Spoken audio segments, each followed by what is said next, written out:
கதிர்காமத்துக்கு தான் முதல்ல விதையை போட்டு அதில் ஜெயமாக்குறாங்க. ஜெயமாகி அங்கே தான் பழம், காய், கனி சாரமாகுது. சரியா? அதுக்காக தான் முருகனுக்கு வந்து பஞ்சாமிர்தம் படைக்கிறது. ஏன்னா அவர் கொடுத்தது தான் இந்த காய், கனி, சாரம் இதெல்லாம். சரிங்களா? அதே மாதிரி கதிர், நெல் நம்ம சாப்பிடக்கூடிய உணவு இது யார் கொடுத்ததா? முருகப்பெருமானோட காலகட்டத்தில் வந்து நம்ம கொடுத்தது தான். இந்த காய், கனி விதை உள்ளது அத்தனையும் முருகப்பெருமான் கொடுத்தது. ஏன்னா அவர் படைக்கும் கடவுள் அவர். சரிங்களா? நாம் இதுலேருந்து தெரிஞ்சுக்கிறோம். நிறைய கருத்துக்கள் என்னென்னு கேட்டிங்கன்னா வந்து எதுக்கு முருகனை வந்து இன்னமும் வழிபடுறாங்க, எல்லா இடத்துலையும் வழிபடுறாங்க என்னன்னு கேட்டால் எல்லா ரூபத்துலேயும் முருகன் இருக்கார். அவர் தான் கிங்கு. சரிங்களா? அவர் தான் எல்லாருக்குமான கடவுள். நீ என்னென்னலாம் நினைக்கிறீங்களோ அத்தனையும் அவர்கிட்ட கேட்டது கிடச்சிடும். சரிங்களா? படைக்கக்கூடியது.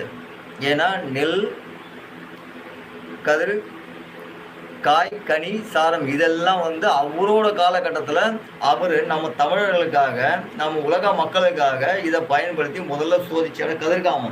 கதிர்காமத்தை சோதித்து மக்களுக்கு கொடுக்கும் போது இந்த மக்கள் மூலயமா வந்து பல நாடுகளுக்கு கொண்டு போகிறாங்க. முருகன் உலகத்தை சுற்றி வந்தான்னு சொல்லுவான் பார்த்தீங்களா? அது இருக்குதான். இந்த காய், கனி, சாரம் இந்த நெல் பயிர்களை கொண்டு போய் உலகம் முழுக்க மக்கள் அத்தனை பேருமே வந்து இந்த உணவு, சைவ உணவு சாப்பிடணுன்றதுக்காக இந்த உலகம் முழுக்க கொண்டு போகிறாரு. இந்த பழம் சொல்லிக்கிட்டே போகலாம். அந்த அளவுக்கு அநேகமான அற்புதங்கள் இருக்கு.